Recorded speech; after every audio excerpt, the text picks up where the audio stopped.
La Gazette du Togo, une vision sur l'actualité togolaise et sur le monde.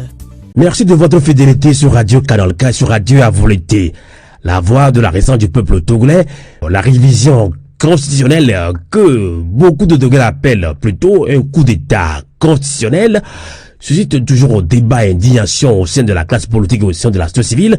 Nous accueillons en ligne depuis Lomé professeur David Ekwe Dossé, premier porte-parole du Front citoyen Togo Debout, et également responsable du MC, un grand mouvement citoyen. Professeur Dossé, bonsoir. Oui, Amos, bonsoir. Bonsoir également à tous les auditeurs de cette belle radio à vous l'été. Merci également de votre disponibilité. Mais justement, professeur David Ekwe Dossé, avant d'entamer la première question, c'est quand même chaud au Togo, hein, et surtout avec cette révision constitutionnelle ou coup d'État constitutionnel au Togo. On a suivi ce débat sur la télévision togolaise, hein, mais on se pose beaucoup de questions. Comment êtes-vous arrivé à se retrouver seul face à toutes ces personnalités influentes du parti au pouvoir unir qui veut coûte que coûte défendre ce projet qui est déjà rejeté par la majorité du peuple togolais? Amos, il faut dire que je me suis retrouvé sur ce plateau ou dans ce panel suite à l'invitation d'un journaliste de la radio Nana FM. Il m'avait annoncé qu'il y avait un débat organisé par quatre médias sur la question et il avait souhaité que je puisse être là. J'avoue que je ne pensais pas être dans un panel, je pensais être dans l'assistance pour suivre le panel et éventuellement intervenir en posant des questions, en faisant quelques commentaires. Et donc c'est arrivé sur place que j'ai compris que je devais être membre du panel. Et puis pour ce qui est de la suite, je pense que vous avez suivi la retransmission par la télévision et je crois qu'il y a eu des passages qui sont passés à la radio. Voilà, donc ce n'était pas initialement vraiment prévu. En tout cas, pour ma part, je n'avais pas compris l'invitation dans ce sens.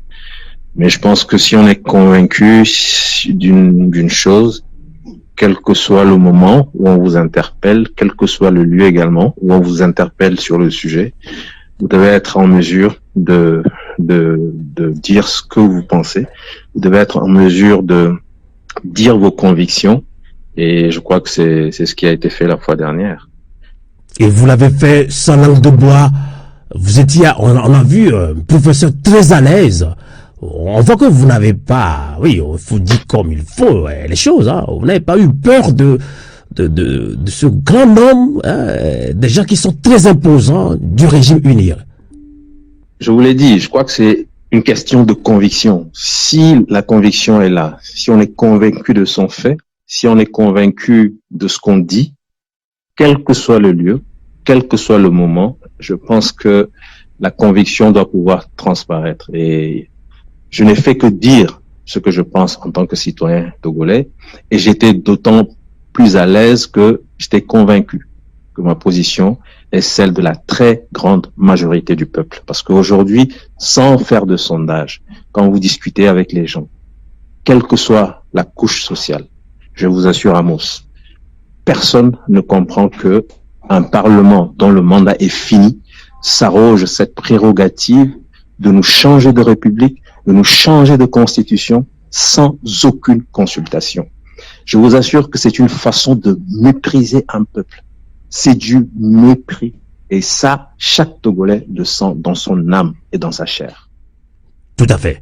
En tout cas, merci pour le travail abattu, parce que on a eu beaucoup de retours, hein, puisque à Radio Avolete, vous n'êtes pas un invité comme ça, vous venez souvent ici, on nous a posé la question, on a vu un professeur très éloquent, très direct, représentant du peuple togolais, en tout cas chapeau à vous, sans éloge, hein, c'est ce qu'a ressenti beaucoup de Togolais d'ailleurs. Alors professeur David Ekwe Dossé, ça chauffe à Lomé au Togo parce que on a arrêté, disons 9 membres de la DMK Dynamique Monseigneur Koudou justement, eux aussi, hein, selon nos informations, ils sont en activité dans un marché à Lomé au Togo pour sensibiliser les Togolais, pour se soulever contre ce coup d'État constitutionnel. Quelle est votre réaction?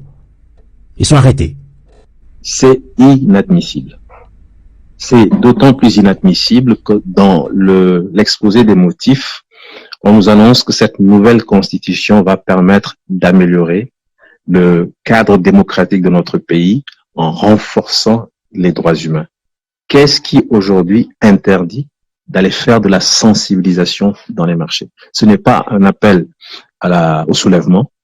Et donc, quand on nous dit que des personnes qui sont allées faire de la sensibilisation dans des marchés doivent se retrouver en prison, Amos, nous sommes révoltés. Ce pouvoir nous méprise. Ce pouvoir nous empêche de nous exprimer sur leur forfaiture, enfin sur sa forfaiture, le pouvoir.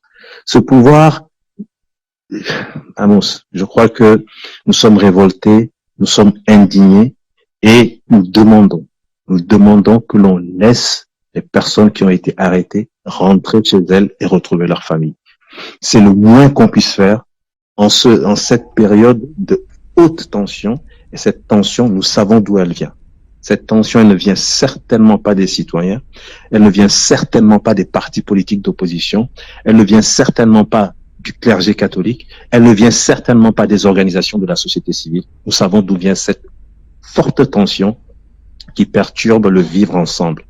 Il vaut mieux chercher à apaiser les cœurs. Il vaut mieux chercher à apaiser les esprits que de mettre de l'huile sur le feu. Et là, le pouvoir est en train véritablement d'exagérer, d'abuser de son pouvoir. Et je pense que si on continue sur cette lancée, ça va être extrêmement difficile dans les prochaines semaines. Tout à fait. Le gouvernement a annoncé, vous êtes au courant, un report des élections législatives prévues initialement le 20 avril. Est-ce que c'était prévisible pour vous, ce report? D'abord, un décret du président de la République convoque le corps électoral. À la veille de l'ouverture de la campagne, alors que les candidats se sont préparés, je peux citer le professeur Goguet qui lui était déjà à Dapao depuis pour pouvoir démarrer sa campagne le jeudi. Voilà qu'à la veille, dans l'après-midi, un simple communiqué vient annuler purement et simplement le décret présidentiel. Je ne suis pas juriste, mais je ne suis pas convaincu que dans la forme, les choses aient été bien faites. Est-ce que je m'y attendais? Actuellement, je pense qu'il faut s'attendre à tout de la part d'un pouvoir qui veut à tout prix faire un passage en force pour que le régime qui est en place depuis autant de décennies puisse se perpétuer. La Constitution de 92, qui a été modifiée en 2019, accordait au maximum 2 mandats au président. Donc, si nous avions conservé la Constitution de 1992 en sa forme, je pense que progressivement, quoi qu'il en soit, on est en train de s'acheminer vers la fin du mandat du président Faure Gnassingbé, qui à ce jour totalise pour la famille Gnassingbé 57 années de pouvoir.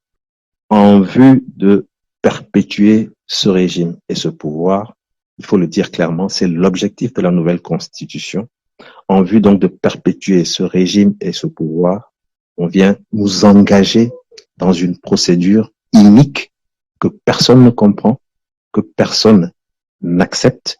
Et tant que nous courberons les chines, je crois qu'il faut s'attendre à tout. Donc la question était de savoir si je m'y attendais. Je dirais pas vraiment, mais je sais que en cette période, vraiment il y a un forcing qui est fait par le pouvoir, il faut s'attendre à tout. Tout à fait. Alors, selon le communiqué du gouvernement et sur la base des commentaires des cadres du Parti Unir, la consultation que propose le gouvernement vise à faire un travail de pédagogie avant de poursuivre le processus d'adoption de la nouvelle constitution par l'Assemblée nationale. Alors, professeur David Ekwe, vous êtes de la société civile, que répondez-vous justement à l'invitation lancée par le gouvernement et pour trouver une solution par le dialogue politique à la crise née justement de la volonté de modifier la constitution togolaise? J'ai effectivement écouté le ministre Bawara sur RFI et il a été très clair. Pour eux, le plat est déjà prêt. On nous invite juste à venir voir ce qu'on peut rajouter pour que voilà, on puisse dire qu'il y a eu un débat, qu'il y a eu de la pédagogie, que l'opposition et la société civile ont fait des propositions constructives et donc on a une nouvelle constitution. C'est ce qui s'appelle mettre la charrue avant les bœufs. ce processus de discussion, de pédagogie dans lequel le pouvoir veut s'engager, il aurait fallu le faire avant d'engager même cette nouvelle constitution en débat en commission à l'Assemblée nationale. Il aurait fallu sillonner le pays, sillonner toutes les couches, expliquer pourquoi est-ce que un régime parlementaire doit aujourd'hui changer, en tout cas être le régime qui constitue la règle dans notre pays. Quels sont les avantages? Parce que tout ce qu'ils disent, personne n'est convaincu. Qu'est-ce qui dit que le régime parlementaire assure la stabilité? On a tous vu ce qui se passe dans les pays où il y a un régime parlementaire. On a tous vu ce qui se passe dans les pays où il y a un régime parlementaire. Je vais prendre juste un exemple. Le cas de la Belgique, où pendant plusieurs mois, aucune possibilité de mettre sur pied un gouvernement, parce qu'il n'y avait pas possibilité d'entente entre les différentes parties. Et dans un pays comme le Togo, où nous vivons constamment sur le fil du rasoir, dans un pays comme le Togo, on va vouloir nous expliquer que pour que les choses puissent mieux aller, il faut faire le choix du régime parlementaire. Nous ne comprenons pas. Nous ne comprenons pas pourquoi est-ce que cette nouvelle constitution semble constituer une vraie priorité pour ce pouvoir. Nous ne comprenons pas quel est le lien entre la corruption et la nouvelle constitution qu'on nous propose. Le lien entre la vie chère que nous vivons, que nous sentons en tant que citoyens et cette nouvelle constitution. Nous ne voyons pas le lien entre les problèmes sanitaires qui sont innombrables. Les gens qui viennent à l'hôpital, on n'a pas d'infrastructures adaptées, les équipements qui sont vétustes, les populations qui sont démunies qui viennent, et on va nous dire que c'est parce qu'on va mettre sur pied une nouvelle constitution qu'on va régler tous ces problèmes. Mais la priorité n'est pas là, il faut qu'ils le comprennent. Et c'est ça qui nous fait mal. Alors, face à cette situation, certains Togolais continuent à prôner le boycott des élections en soutenant que les fraudes ne permettront jamais à l'opposition de renverser le rapport des forces à l'Assemblée nationale. Alors, professeur Dessay, que répondez-vous à celles et ceux qui pensent que les conditions d'organisation des élections au Togo ne peuvent pas permettre une révolution électorale, comme au Sénégal par exemple? Amos, vous permettez, je voudrais revenir sur la question précédente parce que je n'avais pas totalement répondu. Vous m'aviez demandé si le Front citoyen Togo Debout allait participer à une telle rencontre. Pour nous, c'est impossible, c'est inadmissible. Je donnais l'exemple du repas, du plat qu'on prépare. Supposons qu'on vous dise, voilà, nous avons préparé un plat, venez, on met le plat sur la table, tout est prêt, on vous demande maintenant, alors quels ingrédients vous pensez qu'on aurait pu ajouter pour que le plat soit bon? Si vous commettez l'erreur de dire, il aurait fallu mettre un peu d'oignon, un peu de persil, un peu de poivre, un peu de piment, vous imaginez à la fin ce que vous allez préparer. Et à la fin, on aura beau jeu de dire que oui, vous avez participé à la préparation de ce plat. Donc, si on voulait vraiment préparer quelque chose de bien, dans l'intérêt du peuple togolais, il aurait fallu appeler tout le monde avant la préparation du plat. Chacun donne son point de vue, les bons ingrédients qu'il faut pour préparer le plat, et ensuite on prépare le plat. Mais si on prépare le plat et ensuite on vous demande de venir ajouter vos ingrédients, ça ne marchera jamais.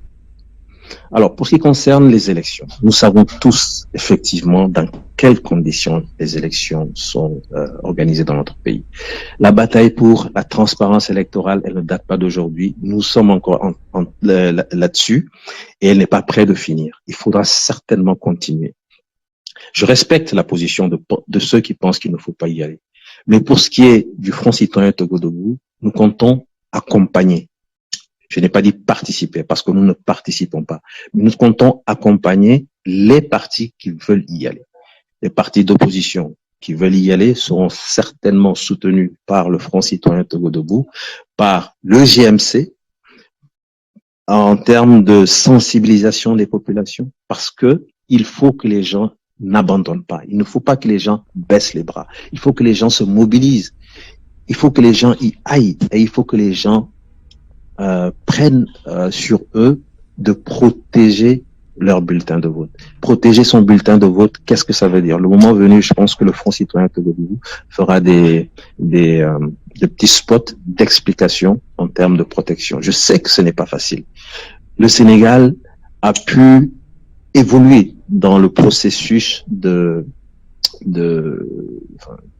mise en œuvre des élections, qu'elles soient législatives ou présidentielles. Au Sénégal, par exemple, les résultats se donnent bureau de vote par bureau de vote. Il suffit d'avoir une machine à calculer. Dès qu'un bureau de vote donne son chiffre, vous faites le calcul et vous pouvez savoir qui a gagné. C'est ça qui a permis très vite de savoir que le président Faye avait gagné. Et c'est ça qui a permis effectivement aussi aux différentes personnes qui étaient en rivalité d'appeler et de dire, bon, vous avez gagné. Mais un Togo qui refuse aux citoyens la possibilité d'afficher bureau de vote par bureau de vote. Dites-moi que ce n'est pas pour préparer la fraude derrière. Sinon, qu'est-ce qui empêche? C'est de la transparence pure. Ce n'est que de la transparence. Dès qu'un bureau de vote a fini, on affiche. Après, on envoie à la CENI ou à la CENI. Il n'y a aucun problème. Mais refuser, c'est que vous voulez faire de la fraude derrière et c'est ce que nous vivons. Donc, les conditions sont difficiles, mais je pense que, pour ma part, ce n'est pas une raison suffisante pour dire on boycotte. Nous avions boycotté en 2018. Je continue à défendre cette position parce qu'en 2018, l'histoire retiendra que le peuple, dans sa grande majorité, avait dit non au pouvoir togolais et avait dit non à la forfaiture de la CEDEAO. La CEDEAO est intervenue dans le jeu en disant, avec ces différents facilitateurs, nous vous avons entendu, nous allons en tout cas soutenir ce que vous êtes en train de demander pour améliorer le Togo. Nous n'avons jamais demandé des élections législatives et à la fin nous demandons de nous aligner pour aller voter. Nous avions à l'époque dit, nous n'allons pas, quelles que soient les conséquences, il faudra les assumer, mais devant l'histoire, il faut dire non à la CEDEAO. Et je pense que nous n'avons pas suffisamment capitalisé sur ce boycott massif de la population togolaise aux élections législatives de 2018. Soit c'est passé, mais je pense que 2024, nous sommes dans un autre contexte. Et je comprends vraiment qu'en dépit des conditions difficiles, on puisse demander aux partis politiques d'opposition d'y aller, mais en s'organisant, en essayant de mettre en synergie leurs forces, en essayant de combler les lacunes des uns et des autres. Et je crois que c'est ça qui peut permettre à l'opposition de tirer son épingle du jeu. Tout à fait.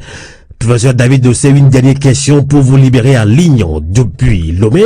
Et face à cette situation, pour dénoncer le report des élections et le projet de modification de la Constitution, un consortium de 4 partis politiques a dit à NCFDR, PSR et également vous, société civile, Front citoyen Togo Debout, vous avez appelé à des manifestations nationales les 11, 12 et 13 avril prochains. Alors, dans son communiqué, justement, la DMP, dynamique pour la majorité du peuple, dit soutenir cet appel à ces manifestations-là, qui sont d'ailleurs pacifiques, pour obtenir le retrait pur et simple du projet de constitution qui est déjà contesté par le peuple togolais. Alors, pour ce dossier, comme au Sénégal, vous l'avez aussi évoqué tout à l'heure, le coup de force contre la constitution va-t-elle permettre le rapprochement des forces de changement démocratique et garantir à terme une synergie d'action les jours et semaines à venir? Je voudrais d'abord dire que il était important que l'appel à manifester puisse venir de quelque part. Mais cela ne veut pas dire que ceux qui ont appelé à manifester les 11, 12 et 13 sont les propriétaires de la manifestation. Il n'y a aucun propriétaire par rapport à cet appel au peuple togolais pour manifester et dire massivement non à cette forfaiture, à cette nouvelle constitution dont nous ne voulons pas. Et donc, s'il y a d'autres entités qui estiment qu'elles sont dans le même objectif, il faut absolument que ces entités se mobilisent pour venir soutenir les manifestations des 11, 12 et 13. Parce que cette manifestation prévue, elle est pour le peuple, elle appartient au peuple togolais qui, uni de Lomé à Tapaon, dit non à la nouvelle constitution. Il y a un travail en préparation, peut-être qu'il va être diffusé aujourd'hui, des universitaires togolais, et vous le verrez, ce sont des universitaires du Sud, comme nous avons l'habitude de le dire, des universitaires du Nord, comme nous avons l'habitude de le dire, qui se sont mis ensemble pour dire stop stop à la modification de la Constitution. Donc, c'est un appel au peuple togolais de venir se lever pour défendre sa souveraineté. Aujourd'hui, on est en train de nous confisquer, de nous spolier de notre souveraineté. Nous disons non. Quelques individus au Parlement ne peuvent pas s'arroger le droit de nous imposer une nouvelle constitution. D'autant que leur mandat est fini, sans nous consulter. Sans nous consulter. C'est inadmissible, c'est du mépris, c'est une insulte au peuple togolais. Donc, vous ratissez large par rapport à cette manifestation. Vous aviez dit, est-ce que ça peut permettre un rapprochement? Je pense que le rapprochement a même déjà commencé. Quand vous voyez les différents groupes qui se mettent à proposer des actions pour contrer ce qui est en train d'être fait, soyez certains que les rapprochements sont en train de se faire.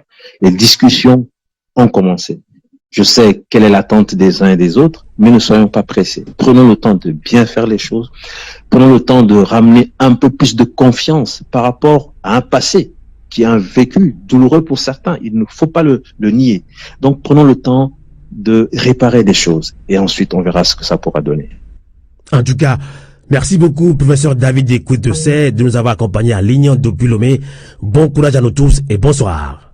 Merci beaucoup et bonsoir à tous. La Gazette du Togo, une vision sur l'actualité togolaise et sur le monde. Rejoignez-nous sur le www.lagazettedutogo.com ou sur nos comptes Facebook, Twitter et YouTube. Pour tout contact, écrivez à contact@lagazettedutogo.com ou appelez le 92 80 88 53. La Gazette du Togo, c'est l'information en continu.